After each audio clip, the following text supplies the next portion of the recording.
እሱ ነው ይሄ ውሻ ልጅ።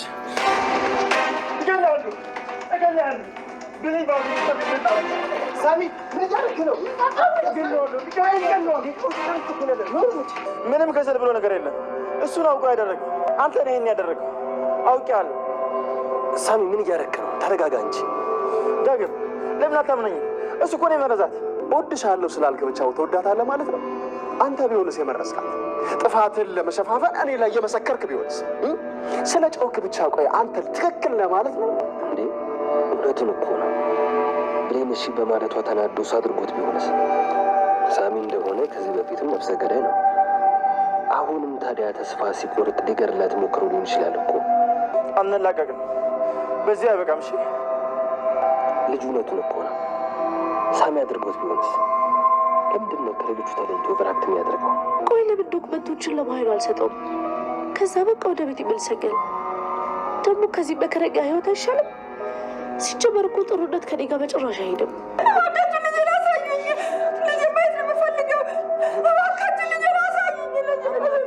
ሰላም፣ ምንድነው ልጄን ያደረግሻት? እኔ ጤነኛ ልጅ ነው የሰጠሁሽ። ጤነኛ ልጅ መልሽልኝ። ለጊዜው መንቀሳቀስም ሆነ መናገራችን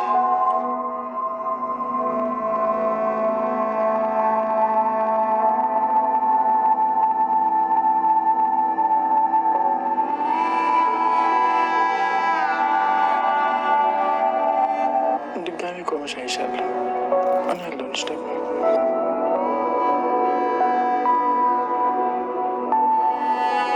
ታውቂያለሽ ብለህ ወድቀሽ ሳሚ ተሸክሞሽ ሲሄድ እኔ ግን ለምንድን ነው ቀለበቱን አውልቃ የጣለችው ብዬ እያሰብኩ ነበር። ከአንቺ ቀለበቱ በልጦብኝ።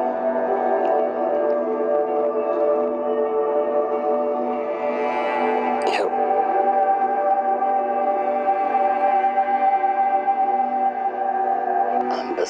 አንበሳ እንደምታደርገው አውቄ ነበረ። እና ታዲያ ሞተች? ታዲያ እሷ እንደገደልከው ያቺን ሰላምና ሳሚን ድፋልኝ። የሚል ነገር ይነገርክኝ። ለዚህ እኮ ነው የምተማመንብህ። ጋሼ ግን የራሱን በቀን እያስበቀለኝ ነው እንዲ ያለ ይህን ያለ ምን ይደሰታል?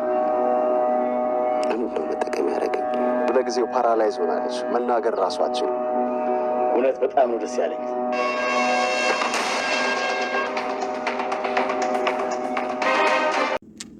ሰላም ውድና የተከበራችሁ የቻናሌ ቤተሰቦች እንዴት ናችሁ? ደህና ናችሁ? የሁላችሁም በያላችሁበት ሰላማችሁ ይብዛልኝ። ለዚህ ቻናል አዲስ የሆናችሁ ላይክ፣ ሼር፣ ሰብስክራይብ እያደረጋችሁ ቤተሰብ ሆኑ። ዛሬ ስለ አደራ ድራማ ነው የምንመለከተው። እንግዲህ በዚህ መልኩም ቢሆን ብሌን በህይወት በመትረፏ ደስ ያላችሁ ካላችሁ እውነት ኮመንት ላይ ያሳውቁኝ። እኔ በጣም ደስ ያለኝ ብሌን በጣም እንደዚህ በመሆኗ እኔ እውነት አዘኛለሁ። ነገር ግን በህይወት መትረፏ ራሱ አንድ ነገር ነው።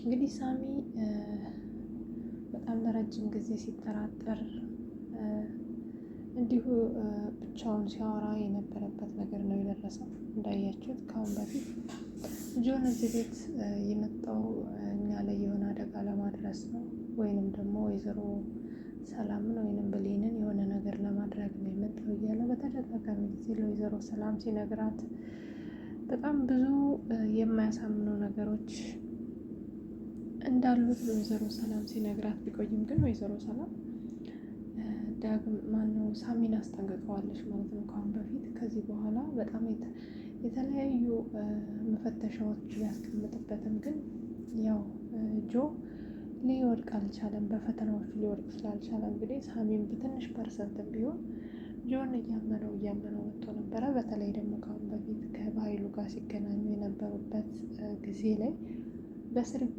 ሪከርድ ሊያደርገው አስቦ እንግዲህ ጆ ስልኩን ስላየ በኃይሉ እንግዲህ ምንም ነገር እንዳይናገርና ምንም አይነት ሚስጥር እንዳይወጣ እንዲሁም አባትና ልጅ እንደሆኑ ብቻ አውርቶ መለየት እንዳለባቸው ለባህሉ ያሳወቀው ክፍል ላይ እንግዲህ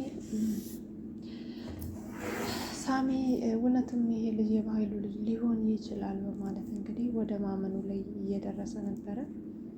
ነገር ግን እንዳሰበውና እንደተጠራጠረው ዛሬም ያው ብሌን ላይ ትልቅ አደጋ አድርሶባታል ማለት ነው። በሁኔታውም ጆን ለምን ተጸጸተ?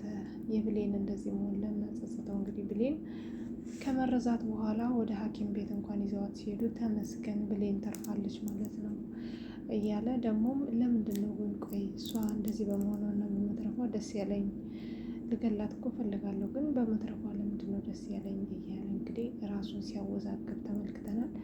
በሌላ በኩል ደግሞ ብሌንን መርዟት ሲገባ እንግዲህ ነስሮኛል በማለት ለሰላም ሲነግራት ሰላም እንግዲህ እኔ ነኝ የማጥፋህ እያለችው ለምንድን ነው እንደዚህ ደም የምትዳፈሪው?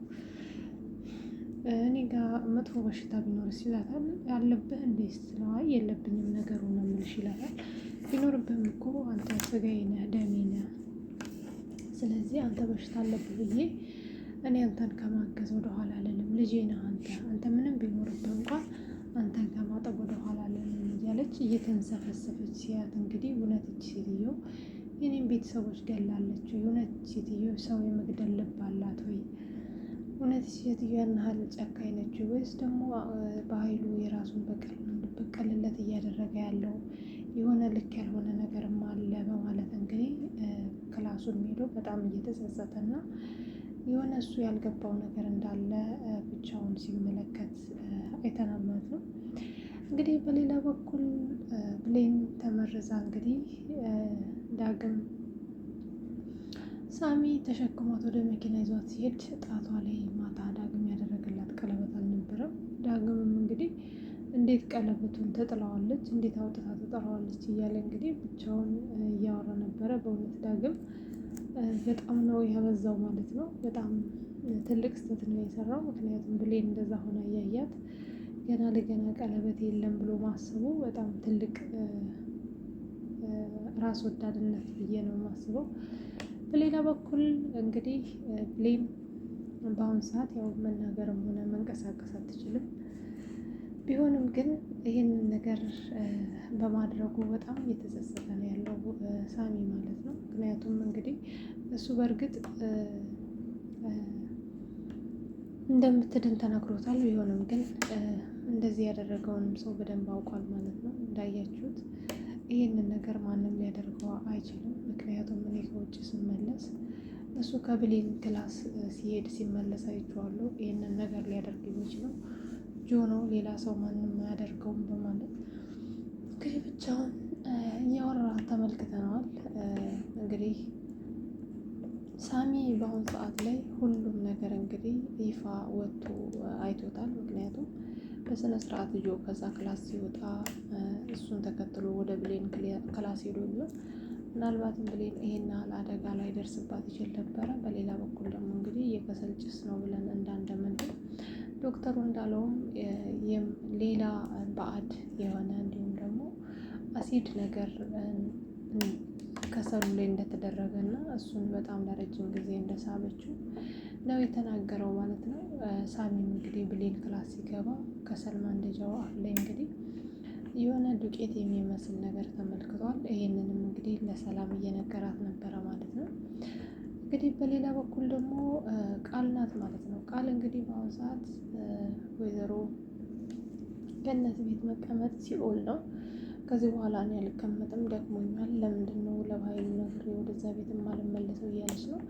ቃል እንግዲህ ከአሁን በፊት ተለውጣለች ብለን ሁላችንም እያሰብን ነበረ። ወይዘሮ ገነትን በጣም አምናት የአቶ ሰለሞንን የባለቤቷን ፋይል እንግዲህ ሁሉንም ማሳይታታለች ማለት ነው። እኛም አምነናት ነበረ። ቃልም በኃይሉ ወደ እናትሽ ቤት እመልስሻለሁ፣ ወደዛ ቤት እመልስሻለሁ ሲላት እሷ ብመለስ እንኳን የብሌንን የሰላም ልጅነቷን ለመናገር ነው እንጂ ሄጅ እዛ ለመኖር አይደለም። ከዚህ በኋላ ራስ ወዳድ ሆን አልፈልግም እያለች ስታወራ ተመልክተናታል። ነገር ግን ገነት ቤት የምትኖረውን ህይወት መግፋት ስላልቻለች በጣም እየከበዳት ስለሆነ እንግዲህ ይህንን ነገር ለማድረግ እያሰበች ተመልክተናታል። በእርግጥ ገነትን በጣም በአሁኑ ሰዓት እያዛዘነቻት ነው። እንግዲህ ይህን አይነት ስህተት ከምትሰራ ምናልባት ለገነት ነግራት ወደ እናቷ ቤት እንድትመልሳት ብታደርጋትም በጣም ትልቅ ነገር ነበረ ማለት ነው። ነገር ግን ምናልባት ይህንንም አድርጋ ላይሳካላት ይችላል ብዬ አስባለሁ። ምክንያቱም ገነት ያንን ወረቀት ከደበቀችው ቃል ከሁለት የወደቀ ዛፍ ትሆናለች ብዬ አስባለሁ። አሁንም ቃል እንግዲህ እውነት ገነትን ተከዳታለች ከዚህ በኋላ ወይስ ደግሞ ወረቀቱን ሳትሰጠው ትቀራለች የሚለውን ነገር ነው የምናየው። እንግዲህ ቃል መስጠት የለባትም ብዬ ነው የማስበው። ብትሰጥም ግን ገነት ሌላ ፋይል ሊኖራት ይችላል ብዬ አስባለሁ። እንግዲህ ወደ ዳግምና ወደ ጆ እንዲሁም ወደ ሳሚ ስንመለስ እንግዲህ በጣም ትልቅ ጦርነት ተፈጥሯል ማለት ነው። በሌላ በኩል ደግሞ ጆ እንግዲህ ወደ በኃይሉ ደውሎ ብሌንን እንግዲህ በጣም ትልቅ አደጋ እንደደረሰባት ይነግረዋል። ይህንን የሰማው በኃይሉ እንግዲህ በጣም በደስታና በሀሴት ሲስቅ አስተውሎታል ማለት ነው። ጆም እንግዲህ ቆይ ይሄ ሰውዬ ምናልባት የራሱን በቀል እየተበቀልኩለት እየመሰለኝ ነው። ምክንያቱም ለእኔ ቤተሰቦች ቢሆንማ ይሄን ያህል ደስተኛ አይሆንም። እንዴት እንደዚህ ሊሆን ይችላል? ይህ ሰውዬ ምን እያለ ነው? ለምንድን ነው የብሌን እንደዚህ መሆን እያስደሰተው ያለው? ደግሞ ለምንድን ነው በነካጅህ አሁንም ሳሚንና ሰላምን ድፋልኝ የሚለኝ? ይህ ሰውዬ የራሱን በቀል ነው እየተበቀልኩለት ያለሁት። በዚህ ልክ ለምንድን ነው ደስተኛ የሆነው? እያለ እንግዲህ ልክ ያልሆነ ነገር እንደተፈጠረ ለብቻው እያወራ ተመልክተነዋል። ምናልባት ከዚህ በኋላ ጆ ከሳሚ ጋር ቁጭ ብሎ ማውራት ይኖርበታል ብዬ አስባለሁ። ምናልባት ጆ ይህን ያህል ሳሚ ሊጠራጠረው የቻለው የበኃይሉ ሰው ይሆናል ብሎ ያሰበበት ምክንያት ጆ እያደረገ ያለው ነገር ከአሁን በፊት ሳሚና በኃይሉ ሲሰሩ የነበሩትን መንገድ እያንዳንዱ ነው እየተከተለ ያለው ማለት ነው። ጆ ደግሞ በኃይሉን የሳሚን ያህል አያውቀውም። ሳሚ ምን አይነት መንገድ እንደሚሄድ ምን አይነት አካሄድ እንዳለው ደግሞ ሳሚ በስነ ስርዓት ያውቃል ማለት ነው፣ ስለ በኃይሉ። ያ ነው ማለት ነው እንግዲህ ሳሚ ጆን በዚህ ልክ ሊጠራጠረው የቻለው ማለት ነው። እንግዲህ ውድና የተከበራቸው የቻናል ቤተሰቦች እንግዲህ ምናልባት ጆና ሳሚ ከዚህ በኋላ ካወሩ በኃይሉ እንግዲህ በአጭር ጊዜ ሊያበቃለት ይችላል ብዬ አስባለሁ። ነገር ግን መጨረሻ አካባቢ ላይ ሊገቡ አካባቢ እንግዲህ ሳሚ ጆን አንቆት ነበረ። አንተነህ እንደዚህ ያደረካት፣ ከእሷ ክላስ ስትወጣ አይቻለሁ፣ እገላለሁ፣ አልለቅህም በማለት እንግዲህ ለመደባደብ ሞክረዋል። ይህንን ነገር ግን ሳሚ በተደጋጋሚ ጊዜ ጆን ጋር ለመደባደብ ይፈልጋል። ጆ ግን ሳሚን ነጥብ ለማስጣል ነው የሚፈልገው ማለት ነው። እንግዲህ በጣም በተረጋጋ መንፈስም ምናልባትም እኮ አንተ ልትሆን ትችላለህ እንደዚህ ያደረጋት፣ እወዳታለሁ ስላልክ ትወዳታለህ ማለት አይደለም። ምናልባትም አንተ ልትሆን ትችላለህ ብሌንን የመረስካት በማለት እንግዲህ ዳግምም በጣም ትልቅ ነጥብ እንዲጥል አድርጎታል ማለት ነው። ዳግምም እንግዲህ እውነቱን እኮ ነው ጆ፣ ምናልባት ሳሚ ብሌኔን ቀለበት ስለተቀበለች እየተበቀላት ሊሆን ይችላል። ምክንያቱም ሳሚ ካሁን በፊት ሰው ገሎ ስለሚያውቅ እንዲሁም ደግሞ ሰው ገዳይ ስለነበረ እሷን ደግሞ እንደዚህ ለማድረግ ምንም የሚከብደው ነገር የለም። ይህንን ነገር የሚያደርገውማ ሳሚ ነው በማለት እንግዲህ ዳግምም ሳሚ ላይ መንጠልጠሉን ቀጥሏል ማለት ነው። ይህንን ነገር ብሌን ከሰማች እንግዲህ በዳግም የመጨረሻ ጊዜ ተስፋ እንደምትቆርጥ ነው የማስበው። በሌላ በኩል እንግዲህ የብሌን መዳን ነው እንግዲህ ትልቁ ነገር። ብሌን እንግዲህ በአሁኑ ሰዓት የታመመችበት እንዲሁም ልትናገርም ሆነ ልትራመድ የማትችልበት ምክንያት ጊዜያዊ ነው ብሏል ዶክተሩ። እንዳለው ከሆነ ብሌን የምትፈልገው አይምሮዋን ማሳመን ነው። እንግዲህ ምናልባት እድናለሁ ብላ ካሰበች ልትድን ትችላለች። ነገር ግን በየቀኑ የማይሆን ነገርና ተስፋም ያስቆርጥ ነገር ካየች አትድንም በማለት ለእሷም ሆነ ለቤተሰቦቿ ተናግረዋል። ምናልባት ብሌን ከዚህ በኋላ ሁሉንም መድኃኒቶቿን በትክክል ተወሰደች እና አካላዊም ሆነ አእምሮአዊ እንክብካቤ ካደረገች በጣም በቅርብ ጊዜ እንደምትድን ተናግሯል። ቢሆንም ግን እንግዲህ ጆ ይህንን በቀሉን ከቀጠለ ብሌን ከዚህ በኋላ በተለያየ ነገር እንክብካቤ ስለሚያስፈልጋት ምናልባት እሷ ክላስ በመግባት ልትናገርም ልንቀሳቀስም ስለማትችል መድኃኒቷን ለመቀየር እና እንዲሁም ደግሞ በሌላ ነገር መርዞ ሊገላት ይችላል ብዬ አስባለሁ። እንግዲህ ይሄ የሚሆነው ወደፊት በምናያቸው ክፍሎች ላይ ነው የሚሆነው። እንግዲህ በቀጣይ ምን እንደሚፈጠር አብረን የምናይ ነው የሚሆነው። ጆም እንግዲህ በሀይሉ ላይ በጣም ትልቅ ጥርጣሬ ያድሮበታል። ዳግምም ሳሚ ላይ ትልቅ በቀል ያነሳል ብዬ አስባለሁ። እናንተ ሀሳብ አስተያየታችሁን ኮመንት ላይ ያሳውቁኝ። አብራችሁ ስለነበራችሁ በጣም ነው የማመሰግነው። ሰላም ነው።